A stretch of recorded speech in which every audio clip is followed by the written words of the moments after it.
Cancer এক বিভীষিকাময় শব্দ। বিজ্ঞানের অনেক অগ্রগতিও ক্যান্সারকে পর্যুদস্ত করতে পারেনি। তবে বেশ কিছু গবেষণায় আশার আলোও দেখা যাচ্ছে।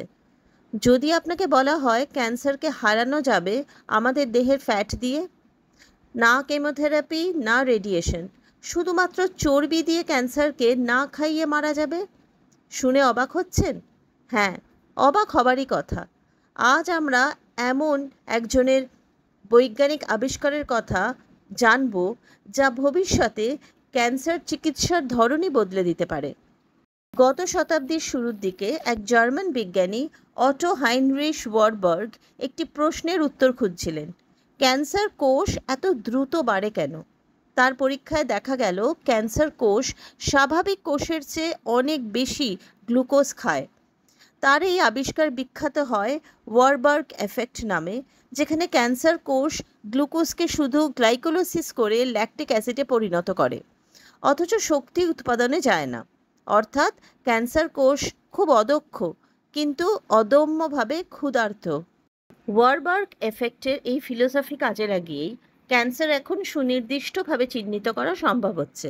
পজিট্রন এমিশন টোমোগ্রাফি বা সংক্ষেপে পেট এ মানুষের শরীরে রেডিও অ্যাক্টিভ গ্লুকোজ পাঠানো হয়।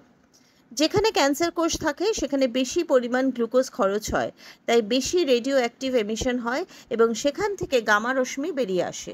এই গামা রশ্মিগুলো পর্যবেক্ষণ করেই ক্যান্সার টিউমারের অবস্থান আর সাইজ বোঝা যায়।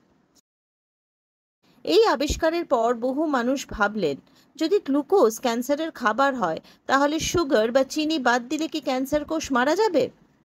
এই ভাবনা থেকেই জন্ম নেয় কিটোজেনিক ডায়েট, বার্ডউইক ডায়েট, এমনকি অ্যালকালাইন ডায়েট। কেউ কেউ বলেন কটেজ চিজ আর ফ্ল্যাক্সিড তেল খাও, কেউ বলেন পিএইচ লেভেল ঠিক রাখো, কিন্তু বিজ্ঞান দেখিয়েছে এগুলিও কোনো কাজ করে না। চিনির মাত্রা কমানো তো স্বাস্থ্যের জন্য ভালোই, কিন্তু গ্লুকোজ তো শুধু চিনিতেই নেই। অনেক স্বাস্থ্যকর খাবার যেমন কার্বোহাইড্রেট, ফল ও সবজিতেও গ্লুকোজ আছে। ক্যান্সার কোষকে গ্লুকোজ বঞ্চিত করতে গেলে রোগী তো স্বাস্থ্যকর খাবারের অভাবে মারা পড়বে। শরীরকে না খাইয়ে আপনি ক্যান্সারকে না খাইয়ে মারতে পারবেন না, ক্যান্সার আগে বেঁচে যাবে।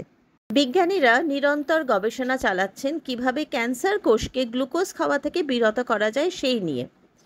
2022 সালে সুইডেনের এক গবেষণায় দেখা গেল, যদি ইঁদুরকে অত্যন্ত ঠান্ডায় রাখা হয় তাহলে হঠাৎ করে তার ব্রাউন ফ্যাট অ্যাক্টিভেট হয় এবং সেগুলি এত গ্লুকোজ খেয়ে নেয় যে টিউমারকে খেতে দেয় না। ফলাফল, টিউমারের বৃদ্ধি কমে যায় 80% পর্যন্ত, এবং সবচেয়ে বড় কথা, এই ইঁদুরগুলি বেঁচে থাকার হার দ্বিগুণ বেড়ে যায়। তবে কি আশার আলো? এই ক্ষেত্রে প্রধান দুটো সমস্যা হলো, বড়দের শরীরে হোয়াইট ফ্যাট প্রচুর থাকে কিন্তু ব্রাউন ফ্যাট কম থাকে, এবং কি করে অত্যন্ত ঠান্ডায় রুগীকে রাখা যাবে?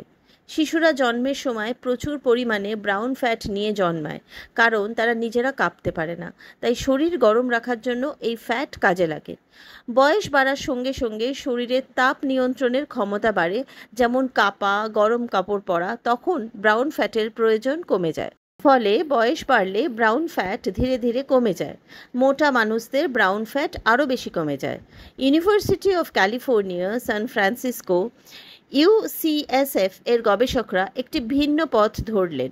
তারা জিন এডিটিংয়ের মাধ্যমে হোয়াইট ফ্যাট কোষকে এমনভাবে পরিবর্তন করলেন যাতে তা ব্রাউন ফ্যাটের মতো আচরণ করে। এই নতুন কোষের নাম দিলেন বেইজ ফ্যাট। এটি ঠান্ডা ছাড়াও সক্রিয় হয়েও গ্লুকোজ শোষণ করে এবং ক্যান্সার কোষকে খেতে দেয় না। পরীক্ষায় দেখা গেছে, ক্যান্সার কোষের পাশেই যদি এই বেইজ ফ্যাট কোষ বসানো হয় তাহলে টিউমারের আকার 50% বেশি কমে যায়। একে বলা হচ্ছে লিভিং সেল থেরাপি। তাদের এই যুগান্তকারী গবেষণাপত্র নেচার পত্রিকায় ফেব্রুয়ারি 2025 সালে প্রকাশিত হয়েছে। হোয়াইট ফ্যাট কোষ সহজে সংগ্রহ করা যায়, সহজে ল্যাবে বেড়ে ওঠে এবং আবার শরীরে বসানোও যায়। ফলে ভবিষ্যতের একদিন হয়তো শরীরে ক্যান্সারের আশেপাশেই এই এনহ্যান্সড ফ্যাট কোষ বসিয়ে ক্যান্সারকে না খাইয়ে মারা যাবে, কোনো কেমো বা রেডিয়েশন ছাড়াই। আজকের এই বৈজ্ঞানিক সাফল্যের পেছনে 100 বছর আগের অটো ওয়ারবার্গের প্রশ্ন আছে, কৌতূহল আছে, ব্যর্থতা আছে এবং আছে একের পর এক অসাধারণ গবেষক যারা বিজ্ঞানকে এক ধাপ এগিয়ে নিয়ে গেছেন। আজ আমরা দাঁড়িয়ে আছি তাদেরই কাঁধে। তবে অনেক প্রশ্ন এখনও অমীমাংসিত। ক্যান্সার কি অন্য পথ বেছে নেবে পুষ্টি সংগ্রহের জন্য? এই বেইজ ফ্যাট শরীরে কতদিন কার্যকর থাকবে? ক্যান্সার কোষ ছাড়া স্বাভাবিক কোষও কি ক্ষতিগ্রস্ত হতে পারে?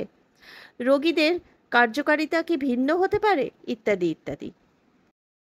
তবে এর জন্য আরও গভীর গবেষণা দরকার। তবে আশা করি হয়তো ভবিষ্যতের একদিন ক্যান্সার সত্যিই না খেয়ে মারা যাবে আমাদের শরীরেরই এক টুকরো ফ্যাটের হাতে।